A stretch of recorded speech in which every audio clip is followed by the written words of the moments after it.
పంజాబ్ సరిహద్దు దాటుకుని లోపలికి చొరబడిన పాకిస్తాన్ దళాలని భారత దళం తరిమికొట్టింది. పాకిస్తాన్ పథకం పటాపంచలైంది. అన్నలిద్దరు యుద్ధంలో గెలిచి తిరిగి వస్తే వాళ్ళని పలకరించకుండా నిద్రపోతున్నావా? దేశం తలెత్తుకునేలా చేశారు. రండిరా. నచ్చిందా? నన్ను చేసుకుంటావా? తోలు తీస్తాను, వదులుపో. వాడితో ఏంటి? రైట్, ఎంతతో పాటు హారతి ఇవ్వు. వెళ్ళు. తుపాకీ బాంబులతో యుద్ధం చేస్తే వాళ్ళని ఆహ్వానించడానికి టపాకాయలా? ఏరా మరిది గారు భోంచేదురు గాని రండి. వస్తున్నావు వదినా. ఎంతమంది ఫౌజీలు వెళ్ళారయ్యా? ఏం జరిగింది? ఏం చెప్పమంటారు? విపరీతమైన చలి నాన్న. మా బెటాలియన్ మొత్తం 240 మంది. మంచుకు పక్కనున్న మనిషే కనిపించడం లేదు. ఇంకా పాకిస్తాన్ ఎలా కనిపిస్తాడు? ఏం చెయ్యాలో అర్థం కాలేదు. 2 గంటల సేపు దిక్కు తోచకుండా ఆ మంచులో అలాగే నించుని ఉన్నాం. సరిగ్గా సమయానికి మన గూఢచారి సమాచారాన్ని అందించాడు. అతను గాని కరెక్ట్ టైంకి సాయం చేసి ఏంది సూపు రుద్దు గాడబెట్టుకో. ఇంకా నయం, ఆ తపాలావాడు తొందరగా ఇచ్చుండొచ్చు కదా. తపాలావాడా? గూఢచారే అతను. ఆ పిల్లాడి పరిస్థితి ఇంకా కష్టం. సరిహద్దులు దాటి తన ప్రాణాలు పణంగా పెట్టి ఎంతో మంది ప్రాణాలు కాపాడాడు. ఆ బిడ్డ ఎక్కడున్నా 100 ఏళ్ళు చల్లగా బతకాలి. ఉంటే సూది గుచ్చుకుంది. వీడిని పెళ్లి చేసుకుంటానంటావేంటే? యువతలంగానో కుట్టుకుంటున్నాడు. నాటకాలోడా నాటకాలో. నాన్న ఊరుకోండి నాన్న. రే తారా వచ్చి భోంచేయి. వాడికి ఆకేయండి అమ్మా. పిల్లలు భోంచేశారా? బాగా నొప్పిగా ఉందా నాన్న? ఏదో యుద్ధంలో రక్తం చెందినట్టు నువ్వు పిన్నిసులు గుచ్చుకొని తెచ్చుకోవాల్సిందే. పొద్దుగూకులు అన్నీ అంటే ఎలా? మీ నాన్న కూడా వేషాలు వేసేవారుగా. తాత పోలికొచ్చిన మనవుడు. ఆయన స్వతంత్ర పోరాటం కోసం వేశాడ్రా. అది నువ్వు వేసే రికార్డింగ్ డాన్స్ ఒకటేనా? బోసు నాటకం బుకింగ్ అంట. ఏజెంట్ మైక్ సెట్ కొట్టుకు ఫోన్ చేశాడు. 5 నిమిషాలు ఫోన్ చేయమని చెప్పా. భోంచేసి వెళ్ళరా. నాటకాల్లో ఉన్న వేగం మిలిటరీ సెలక్షన్ లో ఉంటే బాగుపడేవాడివి. మన వేగానికి ఏం తక్కువ. ఆలే కావాలని ఫెయిల్ చేశారు. అవును మరి. ఇండియన్ ఆర్మీ మొత్తం కుట్ర చేసి నువ్వు ఉండకూడదని ఫెయిల్ చేసేశారు. బోస్, నువ్వు అన్ని సెలక్షన్ కేటగిరీలోనూ ఫస్ట్. మేము నిన్ను కావాలని ఫెయిల్ చేశాం. చేర్చుకున్నా మీ అన్నంలాగా మెడల్స్ తెచ్చేస్తావు ఇంటికి. ఇంటెలిజెన్స్ ఆఫీసర్స్ కి మెడల్స్ ఉండవు, గుర్తింపు ఉండదు. మిషన్ సక్సీడ్ అయితే మెచ్చుకోవడమో పరేడ్లో ఉండవు. కానీ ఫెయిల్ అయితే ఫుల్ రెస్పాన్సిబిలిటీ మనదే. వీధికొకడు ఉంటాడు రా నీలాంటి డ్రామాలోడు. ఒక్క సైనికుడు దొరకటం ఎంత కష్టమో తెలుసా? ఊరుకొక ఆర్మీ వాడు దొరుకుతాడు మాకు, కానీ దేశభక్తున్న కళాకారుడు దొరకడు. ఎలాగైతే మీ తాత ఈ దేశం కోసం వేషం వేసుకున్నారో, నువ్వు ఈ దేశం కోసం వేషం వేసుకోవాలి. ఇప్పటి నుంచి నువ్వు బోస్ మాత్రమే కాదు, నీకు కోడ్ నేమ్ ఉంటుంది. సర్దార్. బోసు బోసు దళారి ఇంకో 5 నిమిషాల్లో ఫోన్ చేస్తారంట. ఆయనతో నేనే మాట్లాడతాను. చేతి ప్రతిసారి నాటకం పేరు చెప్పి భీమవరం అని భద్రాచలం అని వెళ్ళిపోతున్నావు ఏంటి? అక్కడికి వెళ్ళి చూస్తే నువ్వు ఉండవు, నీ ట్రూపు ఉండదు. నిజం చెప్పు, ఎవరినైనా మెయింటైన్ చేస్తున్నావా? నిజమేనే. ఊరుకోదాన్ని ఉంచుకున్నాను. బండి నడిపేటప్పుడు తిన్నగాళ్ళు నీకు అడ్డంగా వచ్చే బిడ్డ నా కొడుకే ఉంటాడు. ఏమండి నాకు చెప్పండి. చెప్పండి తెల్లారి. నాటకం ఎక్కడ? దళార్ గారు ఫోన్ పెట్టేకండి, నేను మీతో మాట్లాడాలి. నోరు మూసుకోవా. హలో, తేదీ చెప్పండి, రాసుకుంటాను. 856000 మెగాహెర్ట్జ్. ఏదో పెద్ద మిలిటరీ రహస్యం లాగా. ఏమండి హలో సర్దార్. దూరం పెడతా ఉంటే తెలియట్లా? ఇష్టం లేదని చెప్పాలనా? ఎందుకే ప్యానల్ తీస్తున్నావు? ఎంబడ పడితే సంపేత్తా. దళారి గారు చేద్దాం. ఏమైందే? ఎందుకు ఎడుతున్నా? ఏం లేదంటున్నానుగా, వదిలే.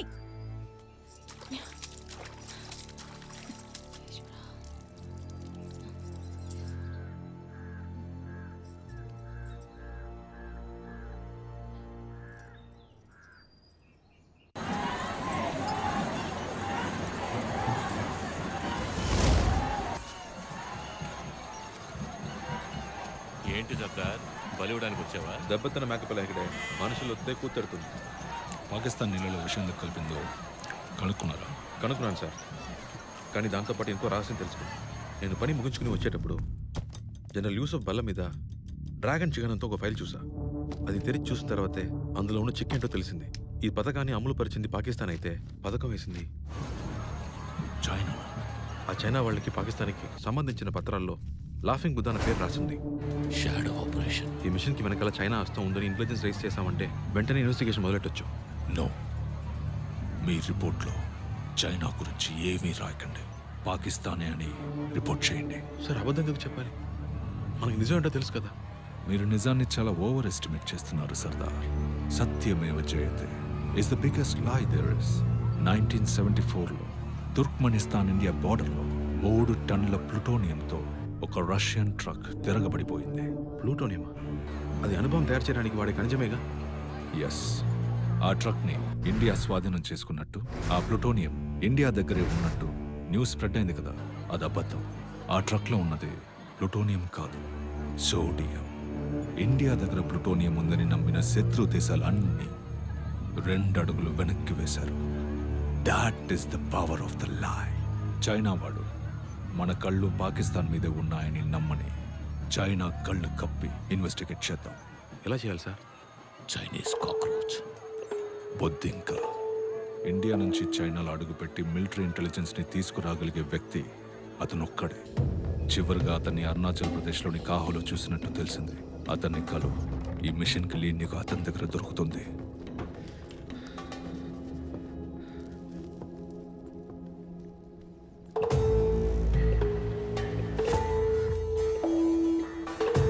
కూర్చోండి. ఏ చాయ్ జల్దీ లా. సర్దార్, అది కొంచెం కింద పెట్టండి. 5-6 ఏళ్లుగా నేను అబ్జర్వ్ చేస్తున్నాను. ఈ చైనా టాప్ థింక్ ట్యాంక్ అందరూ ఒక సీక్రెట్ మిషన్ మీద బిజీగా ఉన్నారు. దానికి వాళ్ళు పెట్టుకున్న పేరు 1 నేషన్ 1 పైప్ లైన్. దాన్ని వెతుక్కుంటూ క్యాంటన్లో ఉన్న సీక్రెట్ వరల్డ్కి వెళ్ళి ఈ బ్లూ ప్రింట్ని కొట్టుకొచ్చేసాను. క్యాంటన్ వాళ్ళ నుంచా? Cockroach can approach anywhere. Look at this. ఏమైనా అర్థమైందా? అర్థం కాలేదు సార్. నాకు అర్థం కాలేదు. గజి బిజిగా ఉంది ఈ బ్లూ ప్రింట్. ఈ పైప్ లైన్ రూట్కి చైనాకి సంబంధమే లేదు. ఇలాంటి పైప్ లైన్ చైనాలో వేయడం ఇంపాసిబుల్. అప్పుడే నీ ఇంటెలిజెన్స్ నాకు అందింది. చైనా మ్యాప్కి అతకని బ్లూ ప్రింట్ని ఇండియా మ్యాప్కి పెడితే it connected all the dots. ఇది గ్యాస్ పైప్ లైన్ కాదు, ఆయిల్ పైప్ లైన్ కాదు, వాటర్ పైప్ లైన్. చైనా వాడేసిన స్కీమ్ చైనాకి కాదు, అది ఇండియాకి వేసింది. ఎలా వీలు పడుతుంది సార్? ఈ పని ఇంపాసిబుల్. పాలీ ఎథిలైన్ తెరఫ్థలైట్, మనోళ్ళ ముద్దుగా పెట్ అని పిలుస్తారు. ఏం చేయగలరు ఈ బాటిల్తో?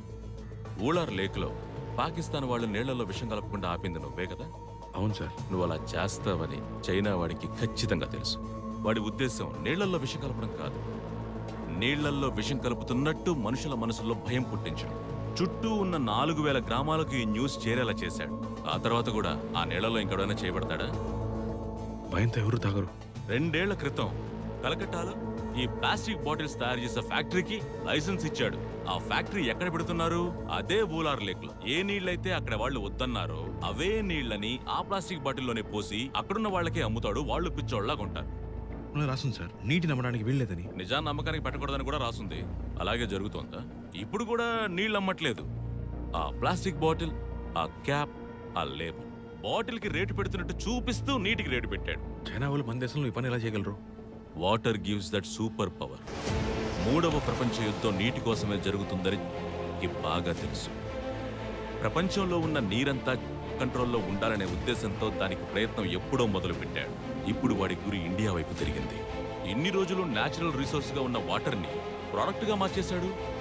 ఇప్పుడు కొనుక్కోవచ్చుగా. కొనుక్కోవచ్చంటే అమ్మొచ్చు, అమ్మొచ్చంటే కంట్రోల్ చేయొచ్చు.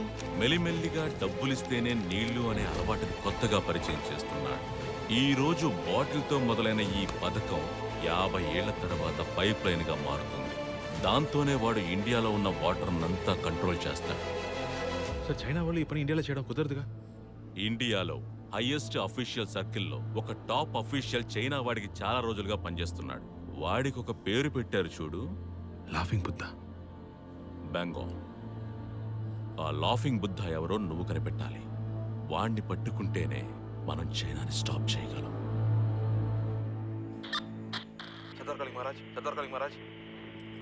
సార్, బుద్ధింకని కలిశాను. పాకిస్తాన్కి చైనాకి లింక్ ఏంటో కనుక్కున్నారు. చైనా వాళ్ళు పెద్ద ప్లానే వేశారు సార్. ఇండియాలో ఒక హై పొజిషన్లో ఉన్న అధికారే ఈ లాఫింగ్ బుద్ధ సార్. వాడిని కనిపెట్టాలి. శత్రువుని కూడా తేలిగ్గా కనిపెట్టారు. శత్రువు అని కనిపెట్టడమే కష్టం. మీరు చేసేది మీరు చేయండి, నేను చేసేది నేను చేస్తాను. Over and out. సరే సార్, ఓవర్ అండ్ అవుట్.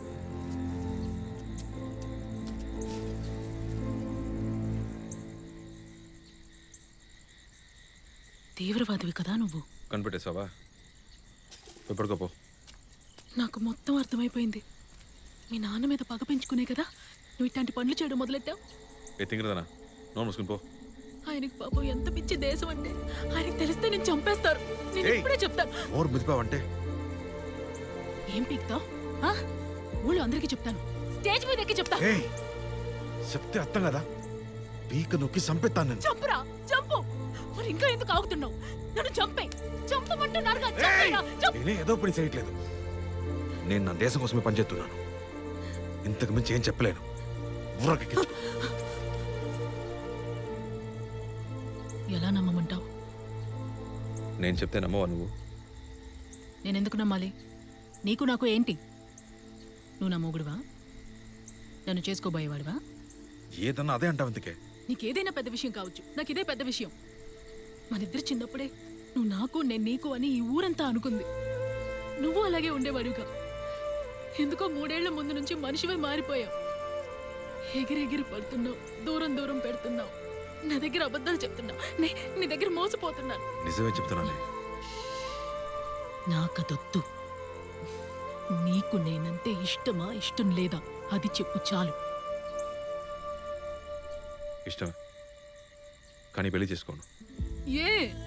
నీ మంచి కోసమే. నా వృత్తి అలాంటిది. నువ్వు చచ్చిపోతావా? నీ వదినలు లేరు?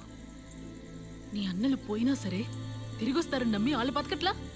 వాళ్ళు చచ్చిపోతే ఈ దేశం రాజ మర్యాదలతో జాతీయ జెండా కప్పి వీరమరణం పొందారని ప్రకటిస్తుంది. నేను చేస్తే అదొక అనాథ శవం. ఈ దేశం పట్టించుకోదు.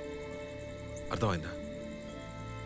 నీ అన్నలు మళ్ళీ రారని ఈ దేశమంతా చెప్తుంది. నువ్వు రావని ఎవరు చెప్పరు కదా. ఏదో ఒక రోజు నువ్వు తిరిగి వస్తావని నమ్మకంతో బతికేస్తాను. ఇంకేం వద్దు. నేను అనుకున్న దానికన్నా నువ్వు పెద్ద తింగరదానివి. నేను నీకు అబద్ధం చెప్పకూడదంటే నువ్వు నన్ను ఏమీ అడగకూడదు. నీ బాబుకి వెళ్ళి చెప్పు చేసుకుంటానని. ఏమన్నావు? మళ్ళీ చెప్పను, పోవే.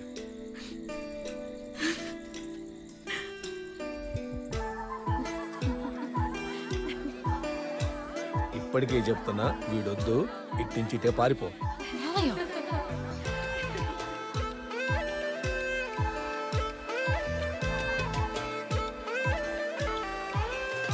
కలెక్ట్ చేసిన ఇండియన్ రివర్స్ తాలూకు హైడ్రాలజికల్ డేటా సార్. ఇది చూడడానికి ఎవరెవరికి ఆథరైజేషన్ ఉంది? రిక్వెస్ట్ అడిగితేనే సార్ యాక్సెస్ ఇస్తారు.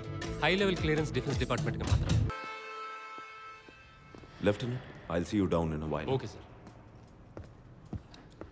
మీరు ఒకరి గురించి ఇన్వెస్టిగేట్ చేస్తున్నారని నాకు తెలుసు. I want you to stop that right away. Laughing బుద్ధాని మీరు టచ్ చేయకండి. నేను చెప్పేది మీకు అర్థమవుతుంది అనుకుంటా. ఒకప్పుడు మీ ఫ్యామిలీ రాయల్ ఫ్యామిలీలా బతికేది. ఇప్పుడు గవర్నమెంట్ ఇచ్చే పెన్షన్ మీదే బతుకుతోంది. నేను మళ్ళీ నేను రాజుని చేస్తాను. 5 కోట్లు.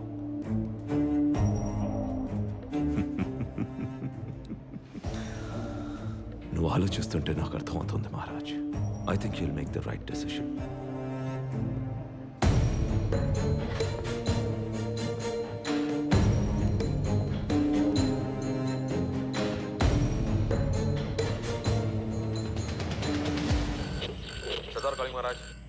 సర్దార్ కాళింగ్ మహారాజ్. మహారాజ్ రెస్పాండింగ్ సర్దార్. బుద్ధి ఇంకా చెప్పిన లాఫింగ్ బుద్ధ ఎవరు కనిపెట్టేశాను. వాట్? Come again. మన ఇండియాకి national security advisor PK Abraham. Sardar, నువ్వు చెప్పేదానికి ఎవిడెన్స్ ఏంటి? సార్, చైనా వాళ్ళు పైప్లైన్ ఐడియాకి బ్లూ ప్రింట్ వేశారంటే అది భాస్కర సాటిలైట్ ఇమేజెస్ సాయంతోనే. అది వాళ్ళకి చేర్చింది పీకే అబ్రహాం. కలకత్తా కాన్ఫరెన్స్లో ప్లాస్టిక్ బాటిల్ ఫ్యాక్టరీకి అప్రూవల్ ఇచ్చింది పీకే అబ్రహాం. వాడి టెలిఫోన్ రికార్డ్స్ అన్ని చెక్ చేసి చూశాను. చేసిన ట్రంక్ కాల్స్ అన్నీ చైనాకే. కలకత్తా, బొంబాయి, ఢిల్లీ అన్ని చోట్ల వాళ్ళని డైరెక్ట్గా కలవడం నేనే చూశాను సార్. ఖచ్చితంగా చెప్పగలను లాఫింగ్ బుద్ధ పీకే అబ్రహామే సార్. సర్దార్, నువ్వు అక్యూజ్ చేస్తోంది నేషనల్ సెక్యూరిటీ అడ్వైజర్ని. అతను ఒక పెద్ద పేట్రియట్. ఇండియాకి ద్రోహం చేసి చైనాకి ఎందుకు పనిచేస్తాడు? మన దేశంలో ఒక రోజుకి ఒక వ్యక్తికి 5 లీటర్ల నీళ్ళు అవసరం అవుతుంది. దాన్ని నమ్మాలనుకుంటే మన దేశ జనాభా లెక్కేస్తే అది ₹2 వ్యాపారం కాదు, 10 లక్షల కోట్ల వ్యాపారం. ఎన్ని కోట్లని చెప్పావు సర్దార్? 10 లక్షల కోట్లు. వాటిని పట్టుకొని తీరాలి సార్. సర్దార్, నీకేమీ అర్థం కావట్లేదు. మనం ఏ ఎవిడెన్స్ కలెక్ట్ చేసినా చివరికి అది అతని టేబుల్కే వెళ్తుంది. అతను సంతకం చేస్తేనే అది ఇంటెలిజెన్స్ రిపోర్ట్ గా మారుతుంది. వాడి బ్లతుత్తు. వాడు ఈ పదవిలో ఉన్న ప్రతి క్షణం మనకి ప్రమాదమే సార్. ఏం చేయగలం సర్దార్? నువ్వు నేను ఏం చేయగలం? అతనుకున్న కనెక్షన్స్ తో పుట్టలో పావులా సేఫ్ గా ఉన్నాడు. అంత పెద్ద పోస్ట్ లో ఉన్నాడు. వాడిని చంపేయగలమా? ఆ పాముని బయటికి లాగి తల నరకాలి సార్. నేను నరుకుతా. సర్దార్, నువ్వేమంటున్నావు నీకు అర్థమవుతుందా? నేషనల్ సెక్యూరిటీ అడ్వైజర్ ని చంపితే ఏమవుతుందో నీకు తెలుసా? తెలుసు సార్. నేను దేశద్రోహిని అవుతాను. ఇండియాలో తిరిగి అడుగు పెట్టలేను. ఈ ప్రభుత్వం నన్ను వదిలేస్తుంది. పర్లేదు, ఇది నా దేశ భవిష్యత్ సార్. దానికోసం నేనేం పోగొట్టుకోవడానికైనా సిద్ధంగా ఉన్నాను. నాకు ఓ కొడుకున్నాడు. రేపు మన బిడ్డలకి డబ్బులుంటేనే నీళ్ళుంటాయనే గతి పట్టకూడదు సార్. ఓకే సర్దార్, నువ్వు కలెక్ట్ చేసిన ఎవిడెన్సెస్, డాక్యుమెంట్స్ బ్యాకప్ ఎక్కడుంది? భద్రంగా మా ఇంట్లోనే ఉంది sir. All right Sardar, this is an unofficial mission. నువ్వు నాతో మాట్లాడినట్టు, నేను ఈ మిషన్ ని అప్రూవ్ చేసినట్టు రికార్డ్స్ లో ఉండదు. అబ్రహాం ఇప్పుడు బంగ్లాదేశ్ లో ఉన్నాడు. నువ్వు అక్కడికి వెళ్ళి అతన్ని అసాసిన్ చేయి. వాసు, ఇప్పుడెక్కడికి? గేదికి మేతేయడానికి చావట్లోకి వచ్చేస్తాను. నేను నిన్ను నేషనల్ ట్రేడర్ అని ఇక్కడ డిక్లేర్ చేస్తాను. తర్వాత నేనే నీకు కోడ్ రెడ్ పంపి ఇక్కడికి రప్పిస్తాను. ఎలాగైనా వాడే దేశద్రోగిని ప్రూవ్ చేసి మీరు రెడ్ లెటర్ పంపించే వరకు నేను తిరిగి రాను సార్. జై హింద్. జై హింద్.